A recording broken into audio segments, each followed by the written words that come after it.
প্রথমে ভয় লাগতো না, কথাটা একদম বলতো এটা ইনহেরিটেন্স আছে, ক্যান বি মোর দেন 500 তফাৎ মানে দেখা আর দেখানো। তো 42 ইয়ার্স ধরে আমি কিন্তু ওই পঞ্চমুণ্ডী আসনে বসে ডিফিকাল্ট ক্যালকুলেশন। তো অনেক সার্টিফিকেট দেখছি, আপনি যদি একটু বলেন আমি অনেকগুলো দেখতে পাই।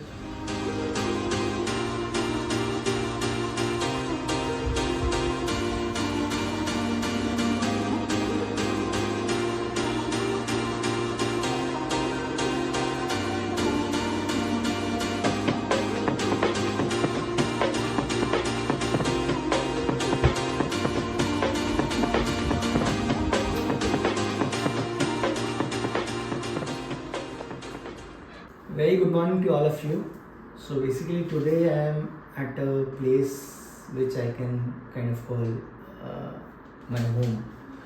So this is a place where someone who is very close and dear to my heart stays, and who's been my guiding force for a really long time. And I am basically lyricist in Bollywood and Tollywood, Shom. So today I've come to Dr. Subrata Chatterjee's home, chamber, abode, everything. So basically this is his chamber, and he is a wonderful person. I mean, being a wonderful person is one part. He's really you can say a guiding star, and for all his clients and for all his well-wishers, he's always there. And the best part is he's not just someone who knows astrology, he's equally adept in tantric rituals.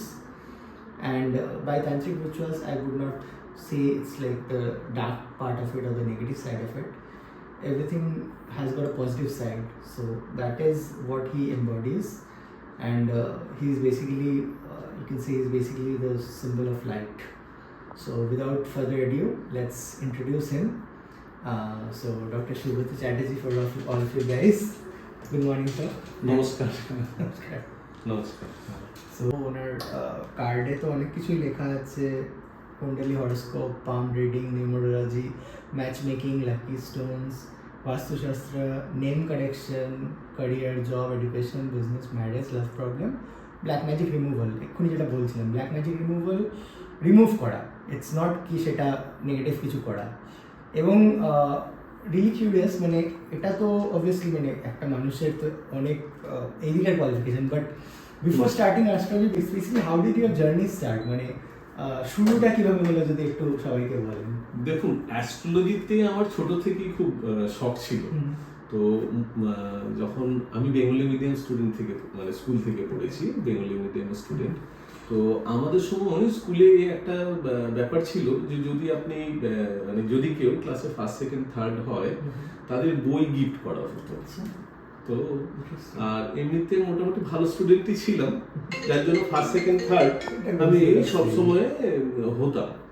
তো কি হতো, এবারে আমি continuous বই পেয়ে যাচ্ছি। তো একদিন আমাদের প্রধান শিক্ষকের কাছে আমি গেলাম, গিয়ে বললাম, স্যার কি কি বই আছে, এবারে তো আমি আবার সেই এলিজিবল হয়েছি যেখানে আমি আবার বই পেতে পারি। তখন বললো যে এই বইগুলো আছে।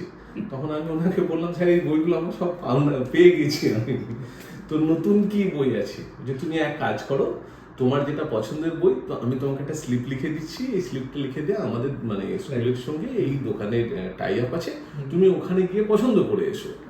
তো আমি বই পছন্দ করতে গিয়ে স্কুলের বইটা পছন্দ করলাম, কিন্তু ওখানে কিরো একটা হাত দেখার মানে বই, ওটা আমি দেখলাম। তখন আমি বোধহয় ক্লাস 8 বা 9 পড়ি। তো ওইটাকে দেখে পড়ে আমি ভীষণ মানে অ্যাট্রাকশন ফিল করলাম, এবং ওই বইটাকে ওখানে দাঁড়িয়ে আমি 1-1.5 ঘন্টা পড়ি। তো ওই বইটা তো স্কুল থেকে দেবে না, যার জন্য আমি স্কুলের বইটার নামটা নিয়ে এসে স্কুল বলে দিলাম, বই পেলাম।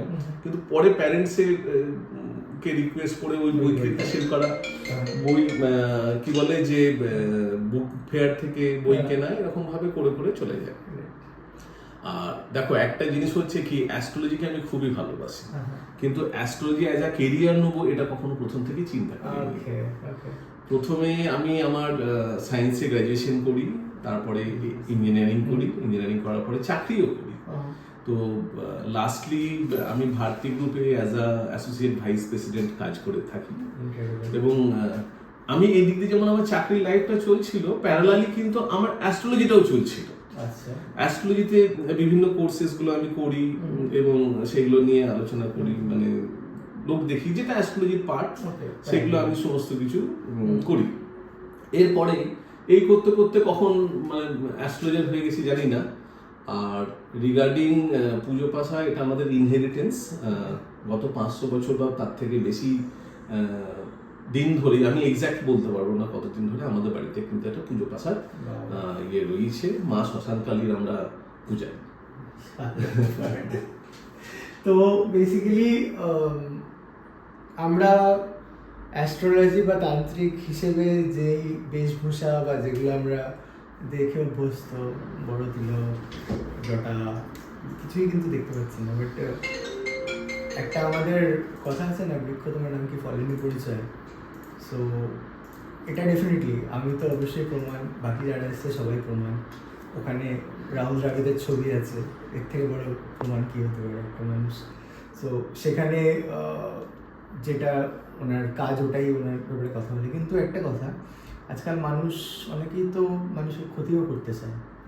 ধরুন মানুষের কাছে অনেক পয়সা আছে, অনেক পয়সা, তো আপনাকে ধরুন কেউ একটা 1 কোটি টাকা আমি দিয়ে দিলাম, কাউকে একটা কিছু করে দিন, তো আপনি কি সেরকম কিছু করবেন? মানে এটা আপনার কি মনে হয়? হ্যাঁ, দেখো, প্রথমে ব্যাপার হচ্ছে কি যে আমাদের একটা ইনহেরিটেন্স আছে। ইনহেরিটেন্সটা আমি একটু আগেই বললাম, it can be more than 500 years, 500 বছরের পুরনো। তো একটা ভালো কাজ করলে সেটা দীর্ঘস্থায়ী হয়, আর যে কোনো খারাপ কাজ সেটা কোনো মতেই দীর্ঘস্থায়ী হয় না। ঠিক আছে? যখন মানুষ কোনো ভালো কাজ করতে চায়, তাদের সেটা দীর্ঘদিন ধরে সেটা থেকে যায়।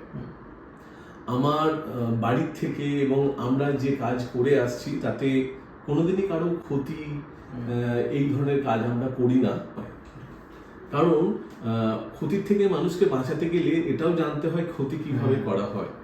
আমি যে মানে আসনে বসে পুজো করি সেটা কিন্তু, এবং সেটারই বয়স হয়তো 500 বছরের পুরনো, এবং সেই পঞ্চমুণ্ডী আসনে আমার 12 বছর বা 13 বছর বয়স থেকে বসে আমি পুজো করে আসছি। আজকে আমি 54, তার মানে আজকে বিগত 42 ইয়ার্স ধরে আমি কিন্তু ওই পঞ্চমুণ্ডী আসনে বসে পুজো করছি। আমার কোনোদিন মনে হয়নি যে কারো ক্ষতি করা উচিত, কারো ক্ষতি করব, এবং আগামী দিনেও এটা আমার মনে হয় কোনোদিন হবে না। যদি কারো এরকম মানসিকতা থাকে যে বশীকরণ করে দিতে হবে, কারো ক্ষতি করে দিতে হবে, তাহলে আমার কাছে না আসাই ভালো। এবার আমি কি বলবো, I am not promoting this things. এটা আমার পক্ষে সম্ভব না। হ্যাঁ, ভালো কাজ করার জন্য আসুন, চেষ্টা করব, ভগবান নই, যতটা জানি, যতটা আমার অ্যাস্ট্রোলজিক্যাল নলেজ আছে, যতটা আমার তান্ত্রিক নলেজ আছে, সবের মাধ্যমে আমি চেষ্টা করব যে সকলের ভালো কি করে করা যায়। খুব ভালো। এটা আমি আগে থেকেই জানতাম, বাট তাও সবার জন্য আমি জিজ্ঞেস করলাম, বিকজ উনি কখনো কারোর ক্ষতি করেন না। সো কিন্তু উনি প্রোটেকশন কী করে করতে পারেন সেটা খুব ভালোভাবে উনি জানেন। এবং আমি একটু কিছু জিনিস আমার সবারই জানতে খুব কিউরিয়াস লাগে, যে মানুষের তো উল্টো দিকের জগতে কি থাকে সেটা তো আমরা কেউ দেখিনি বা জানিও না। বাট যদি কোনো এরকম ইনসিডেন্ট আপনি বলেন যেটা একটুখানি মানুষকে একটু বলে যে ওইদিকে কি থাকতে পারে, কারণ মানুষের ওই প্রশ্নটা তো সবসময় থেকে যায় যে কি কোনো একটা ইনসিডেন্ট যদি আপনি বলেন যে এরকম কিছু একটা হয়েছিল যেটা। লাইফে অনেক এরকম ইনসিডেন্টস আছে, প্রচুর। এবারে তবে আমি আমার পুজো পাশার ব্যাপারে একটা কথা বলি। এমনিতে সাধারণভাবে অমাবস্যা রাত্রে পঞ্চমুণ্ডীর আসনে বসে আমি একা অন্ধকারে পুজো করি পঞ্চমুণ্ডী আসনে। আর ওই তো ইন মাই আর্লি ফেজ, মানে আমার যখন বয়স খুবই কম, তখন রাত্রি 12টায় আমি পুজো বসতাম, 12টা বাজতে 10 বা 15, এবং সমস্ত অন্ধকার করে একটি মানে মোমবাতি বা একটি প্রদীপ জ্বালিয়ে আমি বসতাম। প্রথমে ভয় লাগতো না, কথাটা একদম বলতে পারবো না। মনে হতো আসন থেকে কে যেন তুলে আমাকে ফেলে দেবে, এবং মনে হতো চোখটা বন্ধ করলে সবাই যেন আমাকেই মারতে আসছে। এই ফিলিংটা কিন্তু হয়েছে। কি বলে যে ডার কা আগে জিত হয়, যেরকম একটা কথা আছে। তো ওই ভয়গুলোকে পেরোতে হবে, তবে গিয়ে তান্ত্রিক সাধনার একটা জায়গা পাওয়া যায়। অনেক ক্ষেত্রেই আমি কারো বাড়িতে গেলে কেউ যেন আমাকে রাস্তা দেখিয়ে দেয়, এটাকে কিন্তু বোঝানোটা খুবই মানে টাফ। এটা আমি কি করে বোঝাবো যে কে আমাকে রাস্তা দেখিয়ে দেয়, কারণ একটু লোকে আমাকে পাগল বলবে, বলে হি ইজ আ ম্যাড।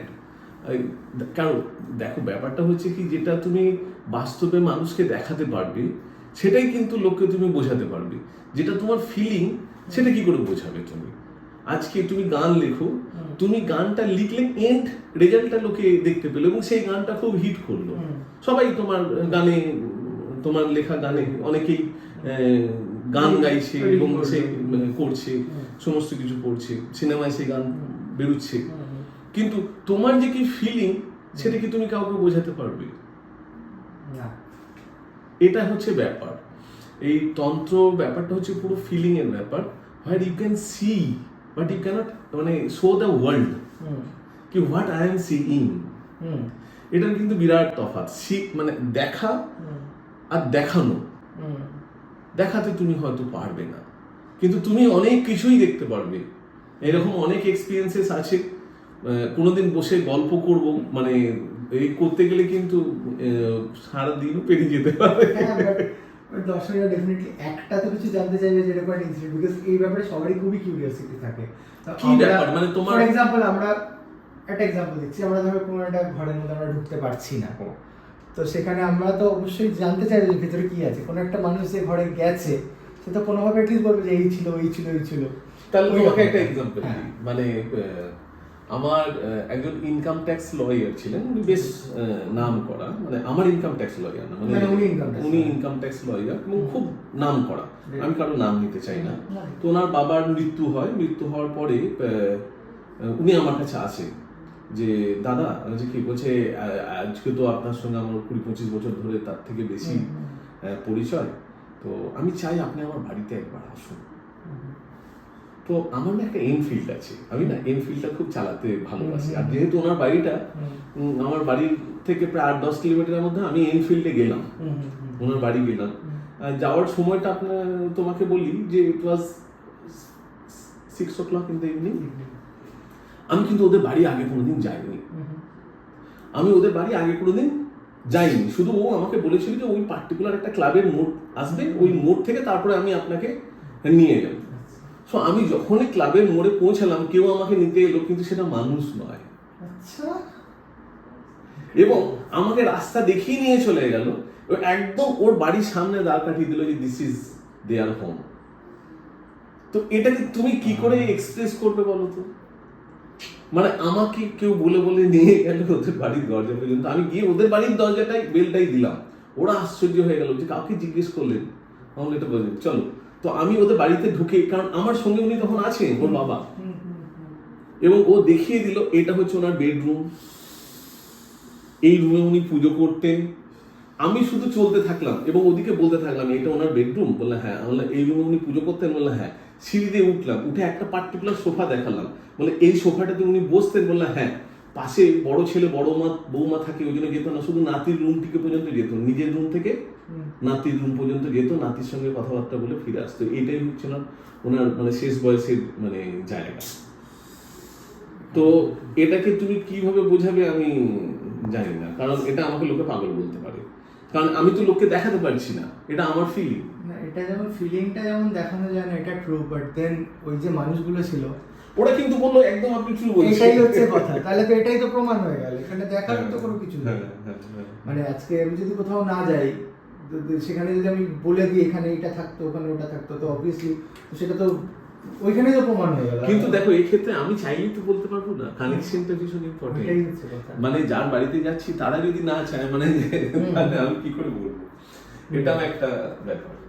দেখো এই কাজ করা যায়, কিন্তু দেখো ওটা ঠিক আছে, একটা মানে ধরো পুজো পাশা তন্ত্র মাধ্যমে, উইজডমের মাধ্যমে অনেক কিছু ভালো করা যায়, কিন্তু তার থেকেও বড় ব্যাপার হচ্ছে যে একটা অ্যাস্ট্রোলজি হচ্ছে একটা ভীষণ সায়েন্টিফিক্যাল ক্যালকুলেশন, এটাকে নিয়ে মানুষের অনেক ভালো করা যায়, আগামী দিনে তার কখন চ্যালেঞ্জ আসতে চলেছে এটাকে কিন্তু বলে দেওয়া যায়।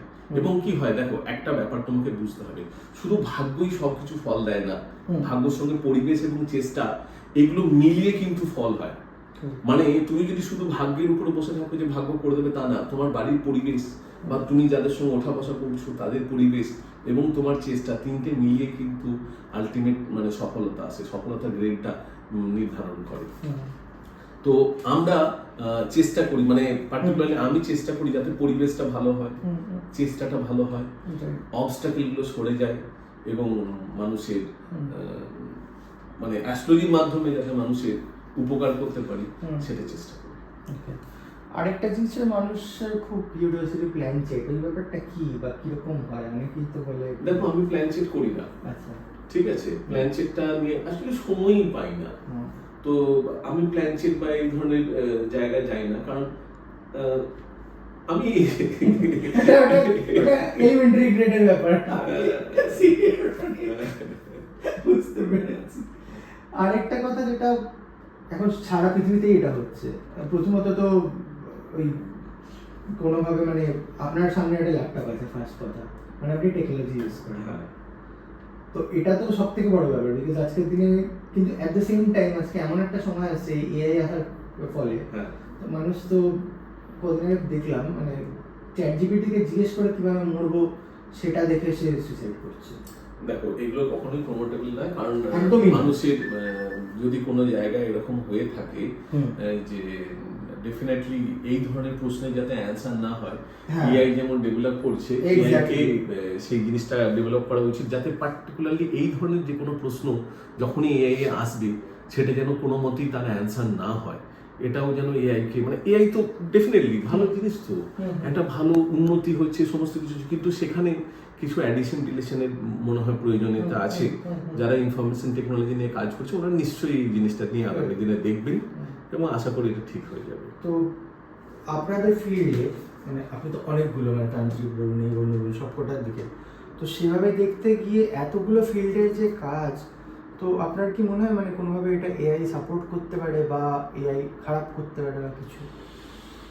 দেখো ঘটনাটা হচ্ছে যে এআই এর কি কি স্কোপ এবং কি কি এবিলিটি তা আমার কিন্তু জানা নেই, কারণ আমি নিজে ইঞ্জিনিয়ার হলেও অনেকদিন ধরে আর কম্পিউটার সায়েন্সটা আমার মানে সাবজেক্ট ছিল না, তো যার ফলে এআই এর যে কি মানে এবিলিটি, তবে ডেফিনেটলি প্রত্যেকটা জিনিসেরই এআই যদি কিছুটা এগিয়ে দিতে পারে। দেখো একটা জিনিস, আমরা আগে হাতে অঙ্ক করতাম, পরে ক্যালকুলেটর এলো, পরে কম্পিউটার এলো, তো অঙ্কটা হয়তো ক্যালকুলেটর বা ইয়ে করে দিচ্ছে, কিন্তু মানুষের ব্রেনে কখনোই কিন্তু কম পড়বে না, কারণ মানুষের এআই যতই কাজ করুক না কেন মানুষের নিজের ব্রেন এমন একটা জিনিস যেই কিন্তু এআই কে তৈরি করছে। এটা অনেক বড় ডিসকাশন যদিও, বাট আমার মনে হয় এই জায়গা থেকে আমরা যদি একটু ফিউচার মানে আপনার, আমি এই প্রশ্নটা করা এই কারণে কারণ আপনি ল্যাপটপ ইউজ করছেন, আর আমি অনেস্টলি খুব মানুষকে দেখিনি যারা ল্যাপটপ ইউজ করে কাজ করে বা কিছু, তো সেখানে অবভিয়াসলি